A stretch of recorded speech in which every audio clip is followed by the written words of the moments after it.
العلم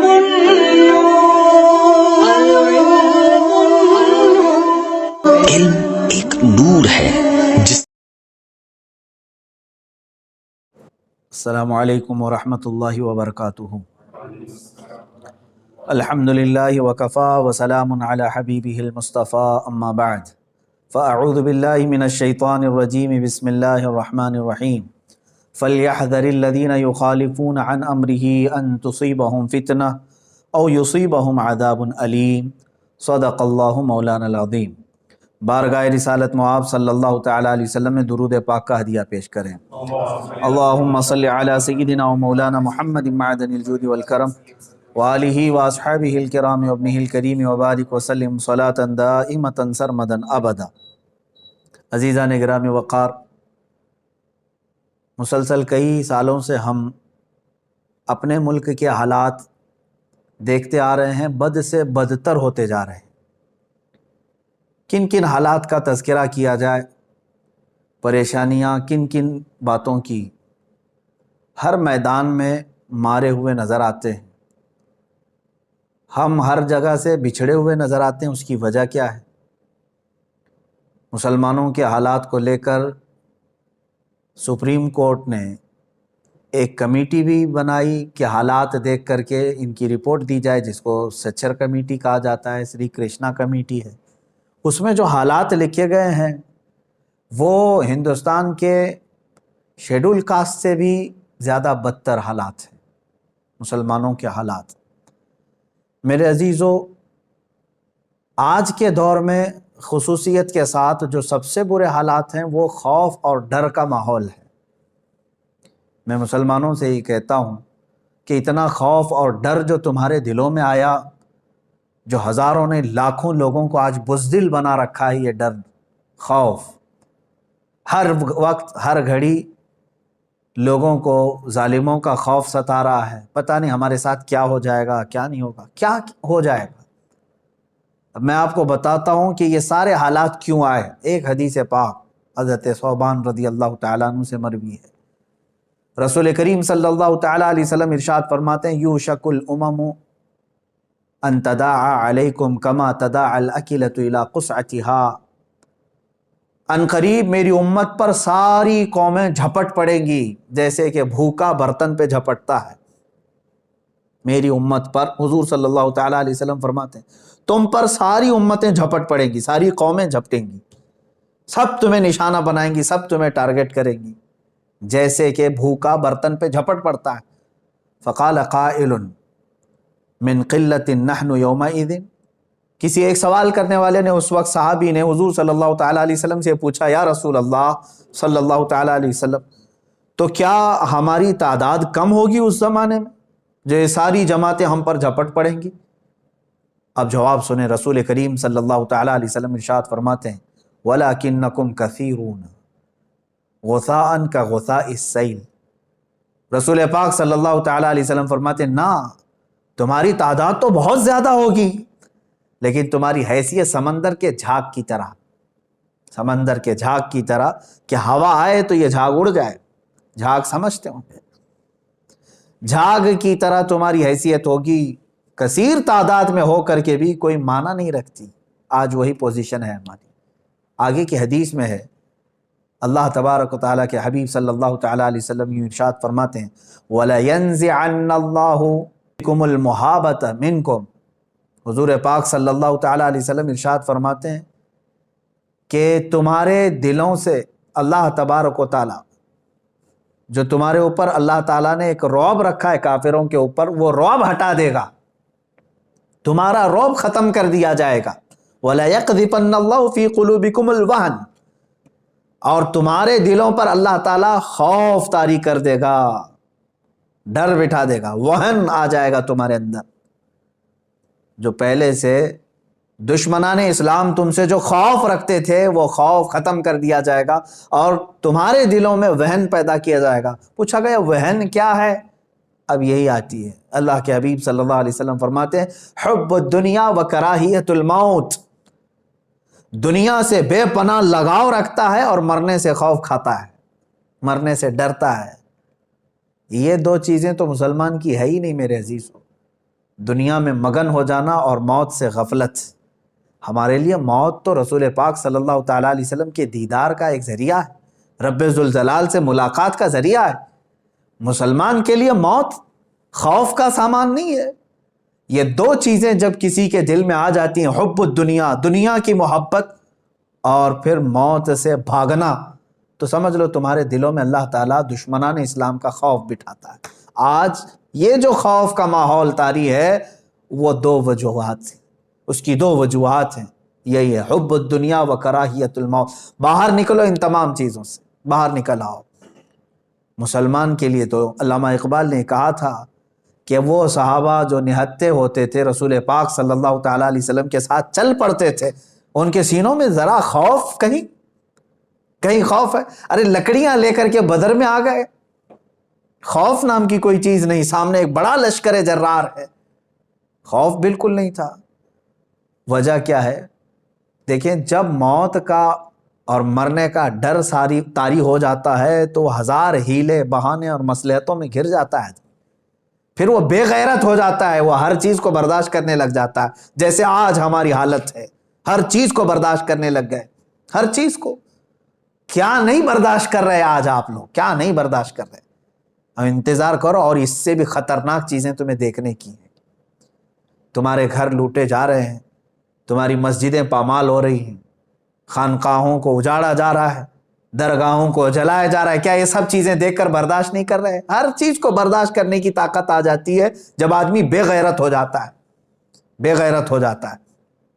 یہی پوزیشن آج ہماری ہے، سب کو دنیا کی مصلحتیں ستا رہی ہیں، بولوں گا تو پتہ نہیں کیا ہو جائے گا، مجھے پکڑ لیا جائے گا، مار دیا جائے گا۔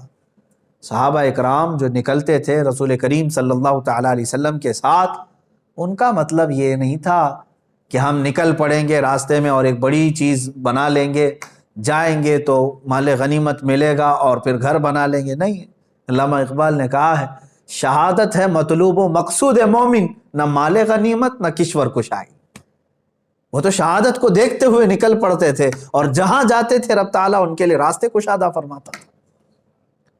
اور آج جو ڈر کا ماحول ہے، خصوصاً میں علماء سے کہوں گا، علماء کاملین آج بھی ایک سروے کے مطابق میں آپ کو بتاؤں، صرف ہندوستان میں 3 لاکھ سے زیادہ مسجد ہیں جو رجسٹرڈ ہیں، باقی اس کے بارے میں مجھے نہیں معلوم، تو اتنے علماء بھی تو ہوں گے، اور جو غیر امام ہیں وہ کتنے ہیں؟ اور بڑی تعداد، لاکھوں کی تعداد میں علماء اسلام موجود ہیں۔ میں بڑے ادب کے ساتھ کہتا ہوں، قابل علماء موجود ہیں۔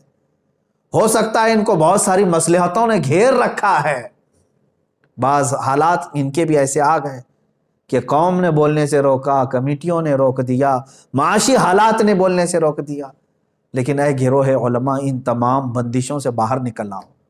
اس لیے کہ میں آواز لگاتا ہوں علماء کو کہ ہم وارث ہیں فضل حق خیر آبادی کے، ہم وارث ہیں کفایت علی کافی کے۔ ہمارے اندر بزدلی نہیں آنی چاہیے، ہمارے اندر خوف اور ڈر کا ماحول نہیں آنا چاہیے۔ ڈرنے والے اور خوف کھانے والے وہ دشمنان اسلام ہیں، اللہ تبارک و تعالیٰ تمہارا رعب ان کے سینوں پر ڈالے گا، آپ نکلو۔ اب میں ہندوستانی مسلمانوں سے کہتا ہوں کہ اور کیا کیا چیزیں برداشت کرو گے؟ مجھے بتاؤ، اپنے دل پر ہاتھ رکھ کر کے بتاؤ، کیا اس سے بھی زیادہ خطرناک حالات تم دیکھنا چاہتے ہو؟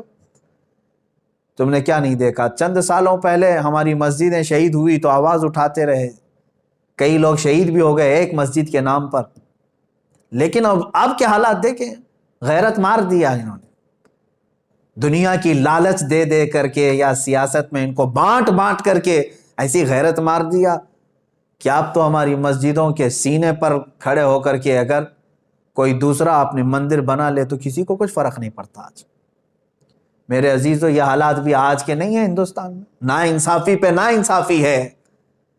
ایک کسی عام سے مزدور کو پکڑ کر کے 10-12 کتے موب لنچنگ کرتے ہیں، یہ بھی تو ہم حالات دیکھ رہے ہیں، چھوٹی سی چھوٹی چیزوں پر یہ پکڑ کر کے مارتے ہیں۔ اور ابھی قریب میں ایک حافظ قرآن کو مار ڈالا انہوں نے۔ اس طرح کے حالات ہم دیکھتے آ رہے ہیں، یہ ظلم پہ ظلم ہوتا جا رہا ہے۔ میرے عزیزو، ایسی حالات تھے جب کفایت علی کافی رحمۃ اللہ علیہ اٹھے تھے، عنایت احمد کاکوروی رحمۃ اللہ تعالیٰ نے، فضل حق خیر آبادی رحمۃ اللہ علیہ، یہ اٹھے تھے. اور تمہیں میں یہ بھی بتا دوں کہ ہندوستان کی آزادی کی آواز اٹھانے والے وہ علماء ذوی الاحترام تھے. ان کی زبانوں میں اللہ تبارک و تعالیٰ نے وہ طاقت عطا کی ہے کہ یہ انقلاب لا سکتے ہیں، انقلاب لا سکتے ہیں. لیکن اس کے لیے شرط دو ہی چیزیں ہیں، دو ہی چیزیں. آج لوگ جو شکایت کر رہے ہیں، بہت سارے لوگ یہ کہتے ہیں کس بیس پر آپ بول رہے ہیں، آپ کے آگے پیچھے کیا ہے، کون کھڑا ہے. ہم سے یہ سوال کرتے، ایمان والے اس طرح کا سوال کریں گے؟ اور اس طرح کی باتیں کہنا کہ آج دیکھیں دشمن پورے اکٹھا ہو رہے ہیں، تنظیمیں بنا رہے ہیں، مارچ پہ مارچ کر رہے ہیں، حکومتیں ان کے پاس ہیں، سیاست کے پورے اثر و رسوخ لے کر بیٹھے ہیں، ڈپارٹمنٹ لے کر کے بیٹھے ہیں، کورٹ لے کر کے بیٹھے. پتہ نہیں تمہیں کون ان تمام باتوں سے بزدل بنایا. اگر یہ تمام خیالات تمہارے ذہن میں آتے ہیں تو ایک مرتبہ میرے آقا صلی اللہ تعالیٰ علیہ وسلم کے وہ چہیتے صحابہ جو ابھی صرف 4000 کی تعداد میں تھے اور کسرا جیسے سپر پاور کو ختم کرنے کے فیصلے کر رہے تھے، فتح کرنے کی باتیں کر رہے تھے. قیصر و کسرا معمولی بات ہے، قیصر و کسرا کو فتح کرنے کی بات کر رہے ہیں. کون لوگ؟ مدینہ طیبہ میں حضور پاک صلی اللہ تعالیٰ علیہ وسلم کے پیچھے نماز پڑھنے والے وہ صحابہ جو دن بھر ایک کھجور کی گٹھلی پر رہتے ہوں. کون سی طاقت تھی ان کے پاس، کون سی قوت؟ وہ ایمانی قوت تھی، ایمانی قوت. انہیں یقین کامل تھا کہ رب ذوالجلال کی مدد آئے گی ہمارے ساتھ، کیونکہ ہم حق پر ہیں. علماء ذوی الاحترام کو میں یہی بات بتانا چاہوں گا. آج اور کس قدر آپ بزدلی کے ساتھ جینا پسند کرو گے؟ کیا یہ حالات آپ کو اچھے لگ رہے ہیں آج ہندوستان بھر کے؟ میں آپ کو یہ بات بتا دوں کہ رسول پاک صلی اللہ تعالیٰ علیہ وسلم کے انہی جانثاروں کو چیک کرنے کے لیے ایک صاحب آئے تھے دیکھنے کے لیے. ایک صاحب آئے اور انہوں نے یہ دیکھنے کے لیے کہ محمد صلی اللہ تعالیٰ علیہ وسلم نے کتنی طاقت جمع کر لی. جیسے ابھی ہمارے آگے پیچھے لگ گئے ہیں کہ ان کے پاس کتنا فنڈ آ رہا ہے، کتنی تنظیمیں آ رہے ہیں، اتنی باتیں کر رہے ہیں. ہاں چیکنگ پہ لگے ہوئے ہیں. وہاں حضور پاک صلی اللہ تعالیٰ علیہ وسلم کے پاس چیکنگ کے لیے ایک شخص آئے اور یہ دیکھنے کے لیے کہ انہوں نے کتنا ہتھیار جمع کیا، کیا کیا ہے، جو قیصر و کسرا کو فتح کرنے کی بات کر رہے ہیں، اس زمانے کی سپر پاور تھی. تو بہت غور سے معائنہ کیا، لیکن ایک ہی چیز نظر آئی جو واپس جا کر کے اس قاصد نے اپنے آقاؤں کو بتایا تھا، عروہ بن مسعود ثقفی. کیا چیز دیکھا جانتے ہیں؟ اذان ہو رہی ہے، رسول پاک صلی اللہ تعالیٰ علیہ وسلم وضو کے لیے بیٹھے ہیں، صحابہ ارد گرد پورے کھڑے ہو گئے. حضور پاک صلی اللہ تعالیٰ علیہ وسلم وضو کے لیے پانی لیتے ہیں ہاتھ میں، کلی فرماتے ہیں. جیسے کلی فرماتے ہیں آپ کی کلی کا ایک قطرہ بھی زمین پہ نہیں گرتا. صحابہ اپنے دامن پھنسا لیتے ہیں، کسی کے ہاتھ میں، کسی کے دامن میں. اور حضور پاک صلی اللہ تعالیٰ علیہ وسلم کا پورا وضو ہو جاتا ہے، ایک قطرہ بھی زمین پر نہیں. وہ سارے صحابہ لے لیتے، اپنے چہروں سے مل لیتے تھے، اپنے جسم پہ مل لیتے تھے. عروہ بن مسعود ثقفی وہ واپس جا کر کے اپنے آقاؤں کو خبر کرتا ہے، کہتا ہے یقیناً محمد صلی اللہ تعالیٰ علیہ وسلم نے بہت بڑی فوج تو نہیں جمع کی، لیکن ایسے دیوانے بنائے ہیں کہ یہ ادب تو میں نے قیصر و کسرا کے دربار میں بھی نہیں دیکھا جو محمد کے دیوانوں میں دیکھا ہے. وہ ان کے وضو کے قطروں کو زمین پہ گرنے نہیں دینا چاہتے، کہاں ان کے خون کے قطرہ گرنے دیں گے؟ ان کے اندر وہ جانثاری ہے. میرے عزیزو، یہی ایک چیز دیکھ کر کے ساری دھرتی ہل گئی تھی کہ رسول پاک صلی اللہ تعالیٰ علیہ وسلم کے دیوانے ایسے ہیں کہ ان کا ہی تو یہ نعرہ تھا کہ مرد حق باطل کے آگے مات کھا سکتا نہیں، سر کٹا سکتا ہے لیکن سر جھکا سکتا ہے. وہ نکلتے تھے. عزیزان گرامی وقار، ان کے پاس جو طاقت و قوت تھی وہ چیز میں آپ کو بتانا چاہتا ہوں. نوجوانوں کو بھی آج جو پورے ہندوستان کے مسلمان جو بے قرار ہیں حالات کو دیکھ کر کے، ایک ہی علاج ہے تمہارے پاس، ایک ہی علاج ہے، پلٹ آؤ. بہت سارے حالات کو صحیح کرنے کے لیے لوگ اب جلسے کرا رہے ہیں. ہمارے ہاں نشے کے حالات، نشے میں بہت سارے لوگ ایڈکٹ ہیں، جوئے میں ہیں، شراب میں ہیں، 2 نمبر کے کاموں میں ہیں، فلاں ہیں، بہت سارے معاملات. کن کن معاملات کو صحیح کرتے ہوئے ہم اپنی زندگی گزاریں، سمجھ میں نہیں آتا۔ ایک ہی علاج ہے جو میں نے بہت مطالعے کے بعد نکالا، وہ یہی ہے جس کو اقبال نے کہا ہے کہ محمد سے وفا تو نے تو ہم تیرے، یہ جہاں چیز ہے کیا لوح و قلم تیرے۔ بالکل حق فرمایا انہوں نے کہ تو ایک بار رسول پاک صلی اللہ تعالیٰ علیہ وسلم کے ساتھ وفا کرنا سیکھ لے، رب تبارک و تعالیٰ یوں ہی صدقے میں ساری چیزیں تجھے عطا کرے گا۔ اخلاق کی درستگی بھی تمہارے پاس آئے گی۔ عشق رسالت محمد صلی اللہ علیہ وسلم یہ ایک ایسی دولت ہے، حضور کی محبت ایک ایسی دولت ہے جو تمہیں ہر گناہ سے بھی دور کر سکتی ہے۔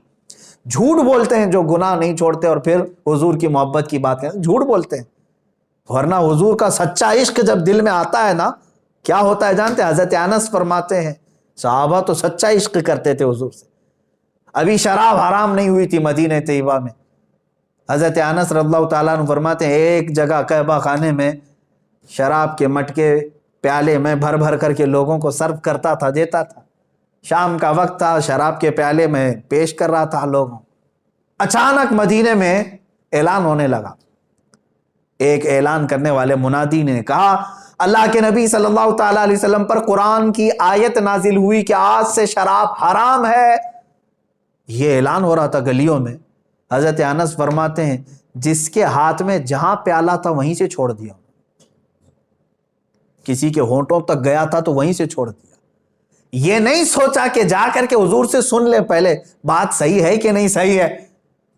یہ اس کو کہتے ہیں عشق رسالت محمد صلی اللہ علیہ وسلم جب دل میں آتا ہے تو پھر آدمی حضور کی بات کا خیال کرتا ہے نہ کہ اپنی پرانی لت کا خیال کرتا ہے۔ اپنی پرانی لتیں چھوٹ جاتی ہیں اگر سچی محبت آئے۔ ایک ہی علاج ہے میرے عزیزوں گناہوں کو چھوڑنے کا بھی کہ محمد سے وفا تو۔ نمازوں کی پابندی نہیں ہوتی ہے نا، حضور سے محبت کر کے دیکھو تمہیں بستر کانٹے لگنے لگ جائیں گے، اٹھ جاؤ گے یا رسول اللہ صلی اللہ علیہ وسلم میں آپ کا چاہنے والا اور آپ سے محبت کرنے والا۔ آپ نے فرمایا نماز میں میری آنکھوں کی ٹھنڈک ہے، میں سو کر کے پسار کر کے آپ کو تکلیف تو نہیں دے سکتا، میرے محبوب ہیں آپ، ہر چیز کے تم پابند ہو جاؤ گے۔ ایک چیز تمہارے اندر آ جائے، حضور سے وفا کرنا سیکھو، رسول پاک صلی اللہ تعالیٰ علیہ وسلم کی وفاداری۔ عزیزان گرامی وقار، آج میں جو بات عرض کر رہا تھا وہ علماء ذوی الاحترام کے لیے حالات کی سنگینی کے اعتبار سے۔ آپ کیا سوچتے ہیں کہ ہمارے پاس کچھ نہیں ہے، سیاسی لوگ نہیں ہے، طاقت نہیں ہے، سب کچھ ان کے پاس ہے، ساری چیزیں ان کے پاس رہنے دو، سب ان کے پاس رہنے دو۔ میرے عزیزوں پہلے بھی ایسا ہی رہا ہے، حضور صلی اللہ تعالیٰ علیہ وسلم نے دعوت شروع فرمائی، صحابہ نہتے رہے، سب کچھ ان کے پاس تھا۔ ارے بدر کے میدان میں رات بھر طبلے بج رہے تھے، رقص و سرور کی محفلیں ہو رہی تھی اور گوشت بھونے جا رہے تھے، اور ادھر صحابہ اکرام رضوان اللہ تعالیٰ علیہ مجمعین بغیر چپل کے، اکثر کے ہاتھ میں تلواریں نہیں ہیں، سونے کے لیے ان کے پاس کوئی چیز نہیں ہے، سب کچھ ہونے کے باوجود بھی رب ذوالجلال نے فتح یابی کسے عطا فرمائی، پوری تاریخ جانتی ہے۔ اب اس کے لیے ہونا کیا چاہیے تمہارے پاس؟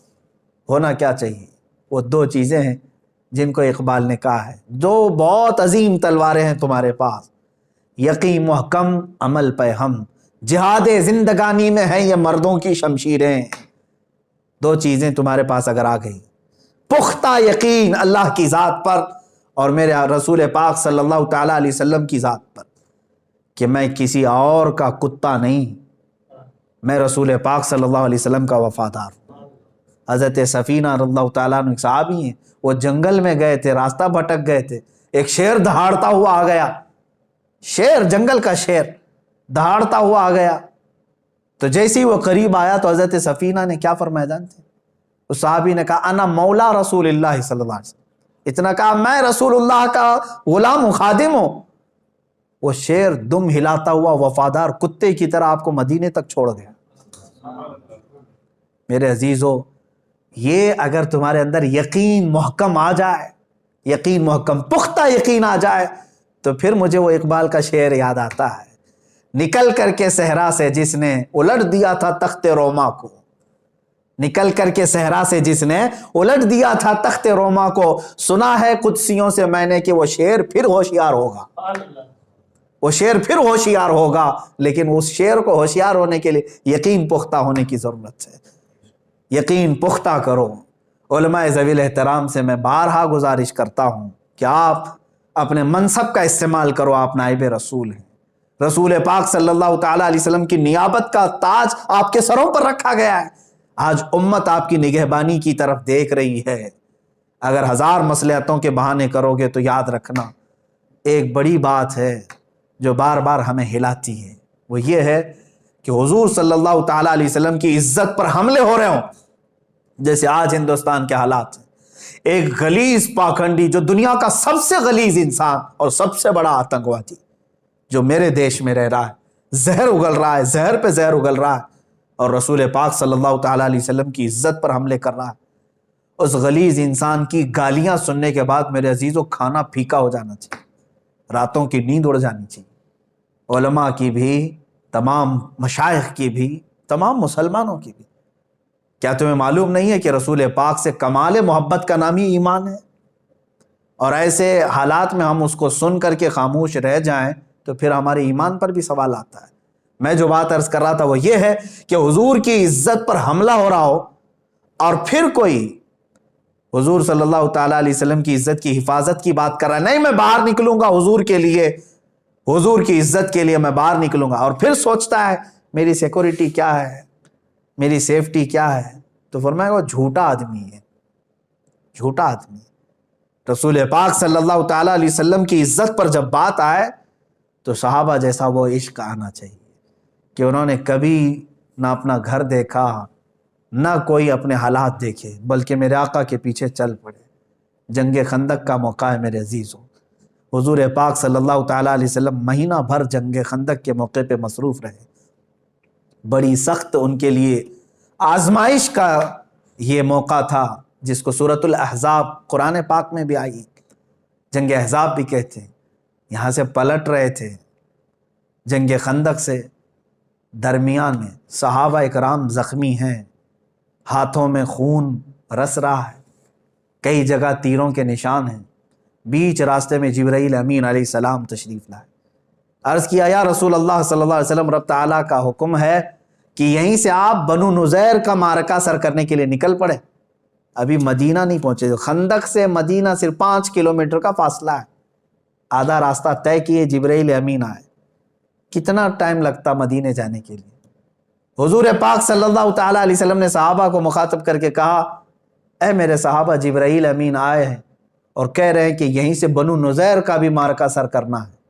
جو غدار ہو گئے رسول پاک صلی اللہ علیہ وسلم کو، جنہوں نے دھوکہ دیا بنو نذیر، ان کا بھی قلعہ کما کرنا تھا۔ صحابہ کو جو تھکے ہوئے ہیں، زخمی ہیں، صحابہ نے، پورے صحابہ میں سے ایک نے بھی یہ نہیں کہا یا رسول اللہ صلی اللہ علیہ وسلم گھر بار میں دیکھ کے آ جاتا ہوں، مرہم پٹی کر کے آتا ہوں، کپڑے بدل کے آ جاتا ہوں، نہا دھو کے آ جاتا ہوں، دوا لے کر کے آ جاتا ہوں، بلکہ انہیں زخمی حالت میں چور چور ہیں زخموں سے، اس وقت بھی وہ کہتے ہیں یا رسول اللہ دیر کس بات کی، چلے ہم آپ کے پیچھے ہیں، چلے ہم آپ کے ساتھ ہیں، لبیک یا رسول اللہ۔ یہ صحابہ کا جذبہ تھا، جس کے بعد اللہ تبارک و تعالیٰ ان کے لیے مدد پہ مدد اتارتا تھا۔ یہاں بیٹھ کر کے تسبیح گھما کر کے لوگ کہتے ہیں اللہ کی مدد کیوں نہیں آ رہی ہے، اللہ کی مدد کیوں نہیں آ رہی ہے۔ اگر تسبیح گھمانے سے ہی مدد آنی تھی تو رسول پاک صلی اللہ علیہ وسلم مدینے سے 160 کلومیٹر نہیں چل کر کے جاتے، حضور خود مدینے میں بیٹھ کر کے دعا کرتے تو سب سر ہو جاتا۔ اللہ رب العزت کا دستور یہ ہے کہ تم اپنے ہاتھ پیر چلاؤ، تم باہر نکلو، میدان میں آؤ، اپنے عمل کو پیش کرو، پھر اللہ تمہاری مدد فرمائے گا۔ اب میں یہاں پر ڈر اور خوف کے ماحول کو ختم کرنے کے لیے چند باتیں عرض کروں گا۔ کس سے خوف کھاتے ہو؟ ظالموں سے، موجودہ حکومتوں سے، کہ یہ پریشر کریں گے۔ میرے عزیزو، یہ اس سے بڑھ کر کے تمہارے لیے سعادت کی بات کیا ہے؟ اے گروہ علماء، جماعت علماء، یہ شعر کب کام آئے گا جو بار بار آپ اپنی تقریروں میں کہتے ہو، کروں تیرے نام پہ جاں فدا، نہ بس ایک جاں دو جہاں فدا؟ یہ عمل میں کب آئے گا؟ خالی تقریر میں آئے گا؟ لوگوں کے جذبات اور ان کے نعروں کے لیے آئے گا؟ اگر موقع آ گیا تو چلو، حضور کے نام پر جان فدا کرنا ہے تو چاہے وہ حکام کے ہاتھ سے ہو یا جیل کے سلاخوں سے ہو یا پھانسی کے پھندے سے ہو۔ حضور پاک صلی اللہ تعالیٰ علیہ وسلم کی عزت پر جب بات آ گئی ہے تو ہونا تو یہی چاہیے تھا کہ کلیجہ پھٹ جائے۔ آج اتنی غلیظ گالیاں سننے کے بعد آدمی آپے سے باہر ہو جاتا ہے۔ میرے عزیزو، آپ کے باپ کو اور ماں کو کوئی گالی دے دے تو آپ برداشت نہیں کرتے، پولیس اسٹیشن بعد میں جاتے ہیں، پہلے ہی اس کے ساتھ آپ پتہ نہیں کیا کیا معاملات کر جاتے ہیں۔ یہاں مجھے حیرت ہو رہی ہے، افسوس ہے اس بات۔ یہ باتیں میں اس لیے عرض کر رہا ہوں کہ اب مجھے امید نہیں رہ گئی کہ یہ حکومت وقت ہمارا کچھ سنے گی، اس لیے کہ جگہ جگہ پردرشن، جگہ جگہ پروٹیسٹ، FIR، کیا نہیں کر لیا ہم لوگوں نے۔ سب لوگ گہار لگاتے تھک گئے۔ یہ صاف اپنا بتا رہی ہیں موجودہ حکومتیں کہ ہم ایسے غلیظ پاکھنڈیوں کی حمایت میں، اگر یہ ان کی حمایت نہیں کر رہے ہوتے تو یہ کھلے سانڈ کی طرح گھوم رہے ہوتے آج۔ یہاں تو ایسا ہے کہ موجودہ حکومت کے کسی ایک منسٹر پر کوئی کامیڈی کر لے تو اسے جیل ہو جاتی۔ کروڑوں مسلمانوں کے رسول صلی اللہ تعالیٰ علیہ وسلم کی کردار کشی وہ بار بار کر رہا ہے۔ ایسا بھی نہیں کہ چھپ کر کے فیک ID سے کیا، ارے پریس کلب آف انڈیا میں بیٹھ کر کے کر رہا ہے، کھلے عام۔ اس کو اجازت کیسے ملتی، پرمیشن کیسے ملتی، اور کھلے عام وہ چندہ کرتا ہے۔ حد ہو گئی، وہ ہندوستان کے سمویدھان کو بدلنے کی بات کرتا ہے، اور دوسری شخصیات کو بھی نہیں چھوڑا اس نے۔ گاندھی جی کو گالیاں دیتا ہے، امبیڈکر کو گالیاں دیتا ہے، سائی بابا کو گالیاں دیتا ہے، APJ عبد الکلام کو تو کہتا ہے وہ دیش دروہی تھا۔ یہ سب چیزیں سن کر کے بھی حکومت کا نظریہ اب آپ کو نہیں سمجھ میں آ رہا؟ اب آپ کو نہیں لگ رہا ہے کیا یہاں سے انصاف کی امید رہ گئی آپ کو؟ اس لیے میرے عزیزو، یہاں سے انصاف کی امید نہیں، اب اللہ رب العزت ہی ہمیں عدل عطا فرمائے گا۔ رب ذوالجلال کی بارگاہ، یہ تمہارا امتحان ہے، تمہارا امتحان ہے، یاد رکھ لینا، اللہ تبارک و تعالیٰ تمہیں آزمائے گا۔ اب یہ چیز دیکھ کر کے مجھے ایسا لگتا ہے اسپین کے جو حالات تھے وہ یہاں دہرائے جا رہے ہیں۔ چند دنوں پہلے ہم نے دیکھا تھا، ہمارے مطالعے میں ایک مضمون آیا بھی تھا کہ یہاں کی ایک کٹر واد تنظیم اسپین جا کر کے معائنہ کر کے آئی تھی، دیکھنے کے لیے کہ 700 سال مسلمان وہاں تھے اسپین میں، کیسے ختم ہو گئے۔ یہ سب سروے کر کے آئے وہاں جا کر کے، یہاں کی ایک کٹر واد تنظیم جا کر کے سروے کر کے آئی۔ وہاں کے دانشوروں نے ان کو بہت ساری باتیں بتائی، جس میں سے ایک بات یہ بھی بتائی تھی کہ ہم نے سب سے پہلے مسلمانوں کے دلوں سے عشق رسول ختم کر دیا تھا، رسول پاک کو سیریس لینا ہم نے ان کو ختم کروا دیا تھا، علماء سے ان کو دور کر دیا تھا، ہم نے علماء کی نفرت ڈال دی تھی۔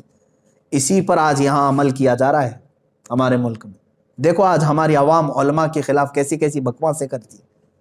آج کے حالات میں بھی علماء کو ہی کوس رہے ہیں لوگ، مولانا لوگ کیا کر رہے ہیں، زکوٰۃ وصول کرتے ہیں بیٹھ جاتے ہیں، چندے کرتے ہیں بیٹھ جاتے ہیں۔ یہ سب تمہاری جو زبانیں لمبی ہو رہی ہیں علماء کے بارے میں، یہ بھی ایک سازش کے شکار ہو تم۔ میرے عزیزو ٹھیک ہے، علماء اگر کوئی سستی کر رہا ہے، بولنے کا ایک طریقہ ہوتا ہے۔ کیا آپ اپنے باپ کو ایسے ہی کہتے ہیں، باپ میرا آج گھر میں کیوں بیٹھ گیا، ڈیوٹی پہ کیوں نہیں گیا؟ ادب ہے، تمیز ہے، سلیقہ ہے، پوچھا جاتا ہے کہ آپ کو کوئی تکلیف تو نہیں ہے، میں آپ کے ساتھ کھڑا ہو جاؤں، آپ بھی آگے آ جائیے۔ یہاں کے حالات دیکھ کر کے بھی مجھے یہی لگتا ہے کہ علماء سے ان کو دور کیا گیا ہے۔ بہت سارے تو ہیں علماء کی نفرت میں جی رہے ہیں آج۔ دوسری چیز، عشق رسول کو ختم کرنے کا جو ایک بہت بڑا مشن چلایا گیا تھا وہ بھی یہاں پر چل رہا ہے۔ اسی سے اندازہ لگاؤ میرے عزیزو، آج غلیظ گالیاں میرے رسول پاک کو دی گئی ہیں۔ پورے ہندوستان بھر میں تقریباً 300 کے قریب MLA ہیں، ان میں سے کتنے لوگ اپنے پاور کا استعمال کر کے اس کی زبان روکنے کا مطالبہ کیے؟ کون ہے؟ تم نے کون سے نبی کا کلمہ پڑھا ہے، کس رسول کا کلمہ پڑھے ہو؟ میں تمام جو عہدے دار ہیں ان سے پوچھتا ہوں، ان کے دلوں میں ایمان رہ گیا کہ نہیں رہ گیا؟ اب پھر میں آپ کو بتاتا ہوں، میں نے ایک جملہ کہا تھا، اگر اس وقت جو میں آواز اٹھا رہا ہوں، ظاہر سی بات ہے مجھے میرا انجام معلوم ہے، پھر بھی اللہ رب العزت کی ذات، رب ذوالجلال کی ذات جو چاہے وہی ہوگا۔ اگر رب تبارک و تعالیٰ چاہے میری حفاظت کے لیے، پوری دنیا میرا بال بیکا نہیں کرے گی، اور اگر اللہ رب العزت نے میری تقدیر میں لکھا ہے تو پھر وہ ایک دن کیا، ایک گھنٹے میں بھی میرے ساتھ کچھ بھی ہو جائے گا، لیکن اس کو میں اپنے ذات فخر کے ساتھ لے جاؤں گا، اس لیے کہ ہمارا مقصد یہ شہادت ہے، مطلوب و مقصود ہے مومن۔ جب تک جئیں گے حق بول کر کے جئیں گے انشاءاللہ، اپنی امت سے کوئی چیز چھپا کر کے نہیں جئیں گے، اور ظالموں کے خلاف آواز اٹھا کر کے جئیں گے۔ مجھے ان کی بات یاد آتی ہے، علامہ کفایت علی کافی رحمۃ اللہ علیہ، انگریزوں نے پکڑ کر کے ان کو انگریزوں نے پکڑ کر کے، جانتے ہیں، رات کے وقت ان کے کپڑے اتار کر کے ان کے جسم پر استری پھیرتے تھے، گرم استری پریس پورے جسم پر لگاتے تھے. جب چمڑی جل جاتی تھی، ظاہر سی بات ہے پریس لگ جائے جسم پر، چمڑی جل جائے. ایک عالم ربانی کی بات کر رہا ہوں، جب جسم جلتا تھا تو انگریز نمک آپ کے جسم پر چھڑکتے تھے، اس جلی ہوئی چمڑی کے اوپر نمک چھڑکتے تھے. لیکن اس عالم باوقار نے، عالم حقانی نے ایک بار بھی ٹس سے مس ہونے کا فیصلہ نہیں کیا، کبھی ارادہ نہیں کیا. مسلسل کئی دنوں تک یہ تکلیف ان کو دی گئی. اس کے بعد مراد آباد کے بھرے چوراہے میں لا کر کے مجمع عام کے سامنے ان کو پھانسی پر لٹکایا گیا. جب ان کو لا کر کے سارے مجمع میں پھانسی دی جا رہی تھی تو مجمع تھا اس وقت بھی، لوگ کچھ رو رہے تھے، کچھ دیکھ رہے تھے. کفایت علی کافی رحمۃ اللہ علیہ کے متعلق لکھا گیا ہے کہ جب وہ جا رہے تھے تو ان کی پیشانیوں پر ذرا برابر بھی کوئی فکر کے آثار نہیں لگ رہے تھے، خوشی سے جا رہے تھے، خوشی سے جا رہے تھے. پھانسی پر لٹکنے سے پہلے ہی جانتے ہو آپ، انہوں نے میسج دیا تھا اپنی قوم کو کہ آخری مرتبہ ہے لوگوں سن لو. اگر ان کی آخری کوئی خواہش تھی تو صرف اتنی تھی کہ ایک بار رسول پاک کی شان میں نعت پڑھ لیں، جس کے لیے ہم نے زندگی گزاری. اور کیا کہا بھی کیا انہوں نے، اللہ اکبر، کوئی گل باقی رہے گا نہ چمن رہ جائے گا، پر رسول اللہ کا دین حسن رہ جائے گا. سب فنا ہو جائیں گے حشر تک، سب فنا ہو جائیں گے کافی وہ، لیکن حشر تک نام حضرت کا زبانوں پر چلن رہ جائے گا. یہ پورا کا پورا سسٹم لے کر کے بھی اسلام کے خلاف کھڑے ہو جائیں. ایک پاکھنڈی زہر اگل رہا ہے ایک جگہ گوفے میں بیٹھ کر کے، کیا سمجھتا ہے کہ اسلام کو ہلا دے گا؟ یاد رکھنا، اسلام یہ گڈی گڈے کا کھیل نہیں ہے. اس کی جڑیں تحت الثری میں ہیں اور اس کی شاخیں اوج ثریا پر ہیں. الحمدللہ اسلام تیری نبض نہ ڈوبے گی حشر تک، تیری رگوں میں رواں خون ہے چار یار کا. یہ سب سسٹم لے کر کے بھی اسلام کا کچھ نہیں کریں گے. بس اتنا ہے کہ یہ اپنی غلاظت اور اپنی حیثیت بتانے کے لیے بار بار اس طرح کے آ جاتے ہیں. میں یہ کہنا چاہتا ہوں اے علماء ذوی الاحترام سے اور اے سنی مسلمانوں، خوف نہ کرو، ڈرو مت، حق بولنا سیکھو، مصلحتوں سے نکل آؤ. ایک دن موت آنی ہے نا ہماری، کیا اس میں بھی تمہیں شک ہے؟ ہو سکتا ہے کہیں چھوٹ جائے گی موت، ہو سکتا ہے بچ جاؤ، اس میں شک ہے؟ ہر ایک کو پتا ہے موت آنی ہے. لیکن کیا ہی اچھا ہوتا کہ حضور پاک کے عزت پر مر جائیں. دنیا سے جانا ہے نا، دنیا سے رسول پاک صلی اللہ تعالیٰ علیہ وسلم کے نام پر جائیں، یہ کتنے سعادت کی بات ہوتی. اور علامہ فضل حق خیر آبادی، اب بہت سارے لوگ مجھے بھی یہ کہہ رہے تھے جیل میں ڈال دیں گے اور وہ کر دیں گے، گرفتار کر دیں گے. میرے عزیزوں، ان تمام چیزوں کو تو بہت پہلے سے سوچتا ہوں، انتظار کرتے ہیں، کوئی مسئلہ نہیں ہے. مظفر کو مقید نہ سمجھ اے سیاد، میری اسیری بھی سنت آبائی ہے. ہمارا قید ہونا بھی ہمارے آبا و اجداد کی سنت ہے.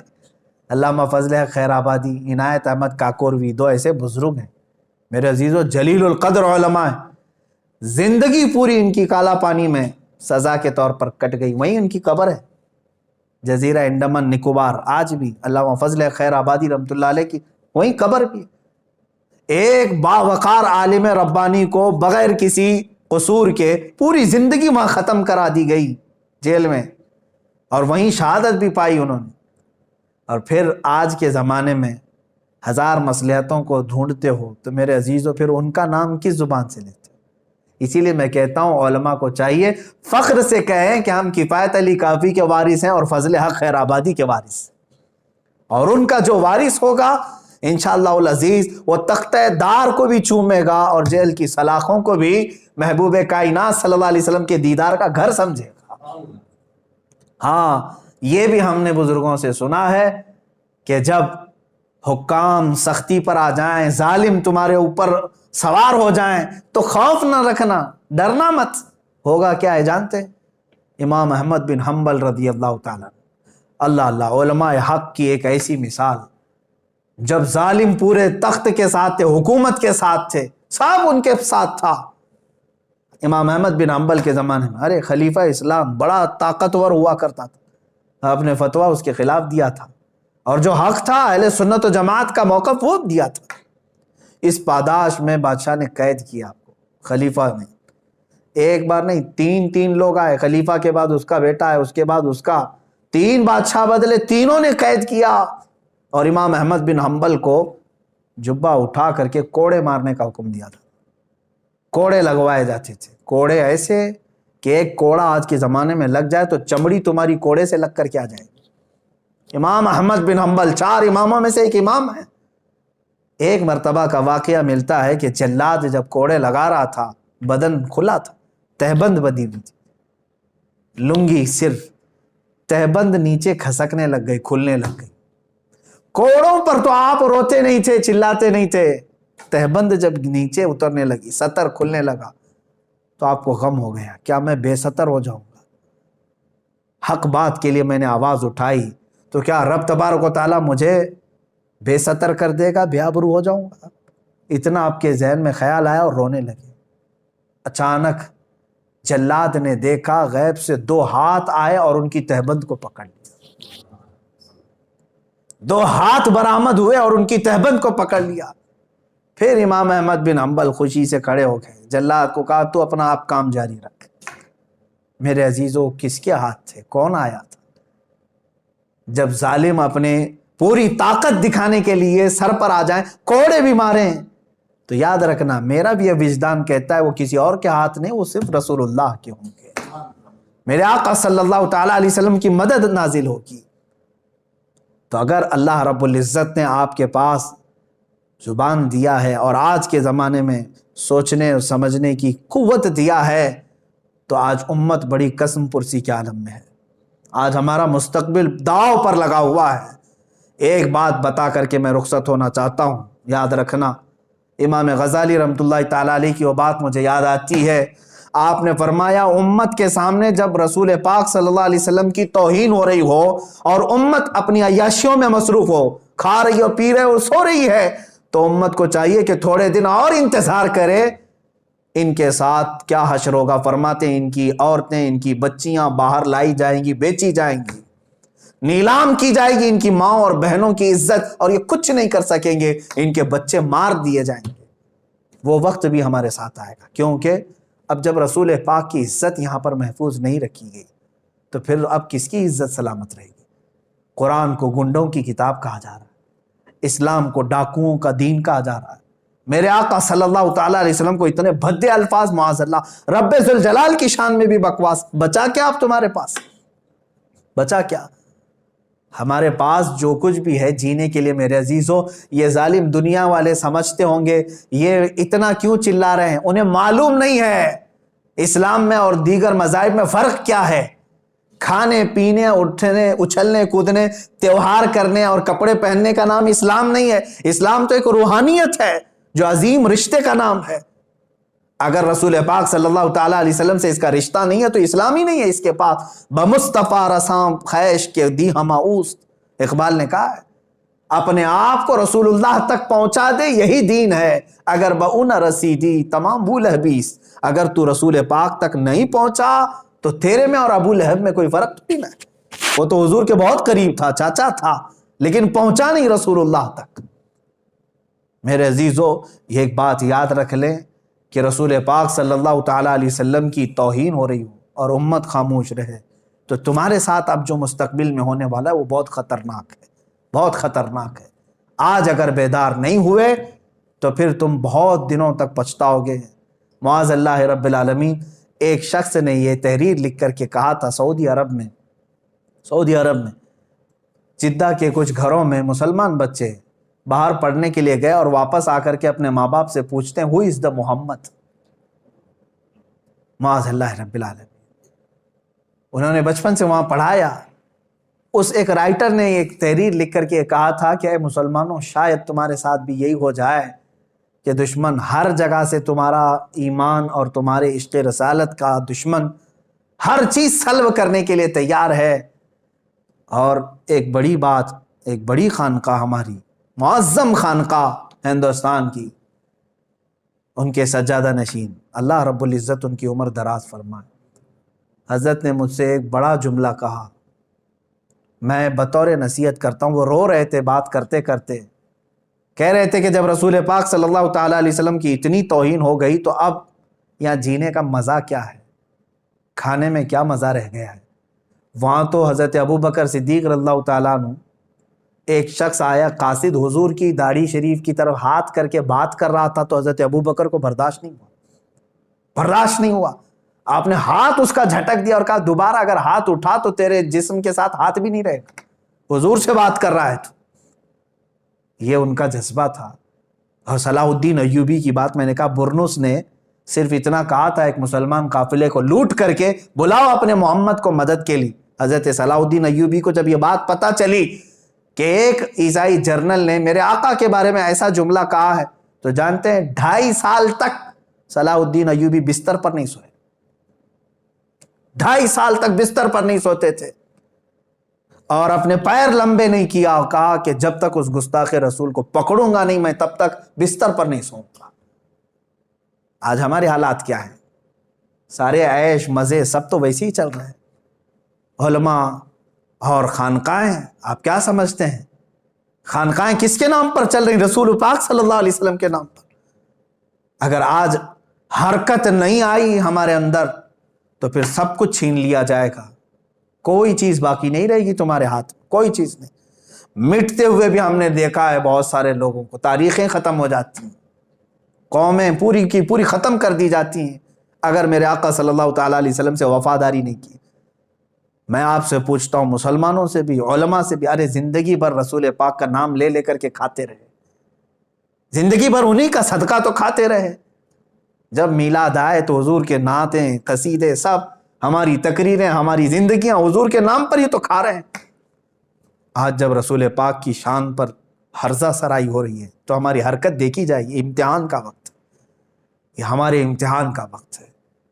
میں آج یہاں عام طور پر میسج دیتا ہوں پورے علماء، ایک ساتھ آواز اٹھاؤ، ایک ساتھ آواز اٹھاؤ۔ یہ نہیں کہ اکا دکا آدمی کوئی کہہ رہا ہے، نہیں، ہر ایک کی ذمہ داری ہے، ہر ایک کی ذمہ داری ہے۔ ابھی پولیس پرشاسن مجھ سے یہ سوال کر رہے تھے کہ مولانا بہت مسلمان ہیں ہندوستان میں، آپ ہی کو کیوں تکلیف ہو رہی ہے؟ یہ سوال عجیب ہے میرے عزیزوں۔ میں نے یہی کہا کہ مجھے دوسروں کا مطلب نہیں ہے، میں سب کا ٹھیکہ لے کر نہیں بیٹھا، لیکن مجھے درد ہوا، میں آواز اٹھایا۔ میں یہاں سے یہ کہنا چاہتا ہوں کہ سارے مسلمانوں کو درد ہو، آواز اٹھائیں کہ یہ بند کیا جانا چاہیے، یہ ناٹک بند کیا جائے، اور ایسے لوگوں کو کھلے عام نہیں چھوڑا جانا چاہیے، پاگل کتوں کو اندر بند کر دینا چاہیے۔ یہ آواز کیوں نہیں اٹھاتی حکومت وقت سے؟ مطالبہ کیوں نہیں کیا جاتا؟ سخت سے سخت ایکشن لینے کا مطالبہ کیوں نہیں کرتے میرے عزیز؟ میں مانتا ہوں علماء اپنے تئیں سب کر رہے ہیں، میں کسی کا انکاری نہیں ہوں۔ الحمدللہ ہماری خانقاہیں اپنے لیٹر پیڈ سے احتجاج کر رہی ہیں، یا میدان میں آ کر کے احتجاج کر رہی ہیں، یا اپنی تقریروں سے احتجاج کر رہے ہیں، لیکن اس آواز کو مؤثر بنائیں۔ وہ مؤثر بنانے کے لیے اپنے دلوں سے خوف نکال دیں، اس لیے کہ میرے آقا صلی اللہ تعالیٰ علیہ وسلم نے فرمایا افضل الجہاد کلمۃ الحق عند السلطان الجائر، سب سے افضل جہاد ظالم بادشاہ کے سامنے حق بات کرنا۔ آج تمہارے پاس یہی موقع ہے، حق بات بولو اور سر چڑھ کر کے بولو، اس لیے کہ ہم اپنے گھر کی بات نہیں کر رہے۔ عزیزان گرامی وقار، بات بہت طویل ہو گئی۔ آج کے حالات کے اعتبار سے میں پورے لوگوں کو یہ کہنا چاہوں گا، مستقبل تمہارا بہت خطرے میں ہے، نہ سنبھلو گے تو مٹ جاؤ گے۔ اے ہندی مسلمانوں، تمہاری داستان تک نہ رہے گی داستانوں میں، تمہاری داستان تک نہ رہے گی داستانوں میں۔ تم اگر صرف خرافات میں رہ گئے آج، واہیات میں رہ گئے اگر آج، تو پھر یاد رکھو تمہارا سخت ترین سوال ہوگا، تم سے سخت ترین پوچھ تاچھ ہوگی اللہ کی بارگاہ میں۔ رسول کریم صلی اللہ تعالیٰ علیہ وسلم کی عزت کی خاطر تم کیا کرتے تھے، یہ سوال تو ہوگا میرے عزیز۔ علماء سے بھی ہوگا، مشائخ سے بھی ہوگا، جوانوں سے بھی ہوگا، سب سے ہوگا۔ ہاں، جو بات میں کہہ رہا تھا وہ بیچ میں بھول گیا۔ بڑی خانقاہ کے بڑے بزرگ ہیں، اللہ انہیں سلامت رکھے، انہوں نے ایک بات یہ کہا کہ مولانا اب تو مجھے ایسا لگ رہا ہے کہ بزدلی ایسی چھا گئی ہے کہ اب تو شادیاں ہماری ہوں یا ہم اپنے بچے پیدا کریں کس کام کے. میں نے کہا حضرت ایسی مایوسی کی بات کیوں کر رہے ہیں؟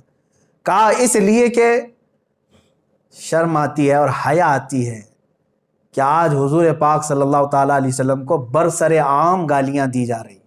اب تک ایسا نہیں ہوتا تھا، چھپ کر کے فیک آئی ڈی میں کوئی بول دیا، ادھر سے ادھر کہیں کتابوں میں یا کوئی چھوٹا موٹا ادھر ادھر، لیکن اب پوری حکومت کی پشت پناہی کے ساتھ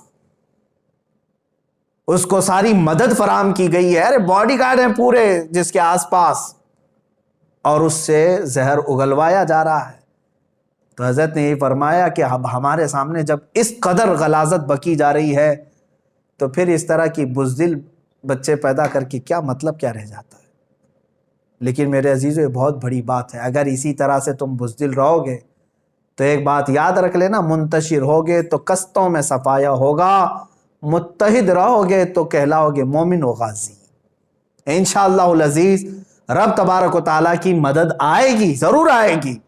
100% سے بھی زیادہ ہمیں یقین ہے کہ مولا ہماری مدد فرمائے گا. لیکن شرط یہ ہے ان کنتم مؤمنین، تم رسول پاک سے وفا کرنا سیکھ جاؤ. تم ساری چیزیں، غلط چیزیں چھوڑو اور کہو ابھی امی فدا کا یا رسول اللہ، اے اللہ کے رسول میں اپنا سب کچھ آپ پر نثار کرتا ہوں، قربان کرتا ہوں. دیکھو پھر اللہ کی مدد کیسے آئے گی. رب تبارک و تعالیٰ کہنے سننے سے زیادہ ہمیں عمل کی توفیق عطا فرمائے.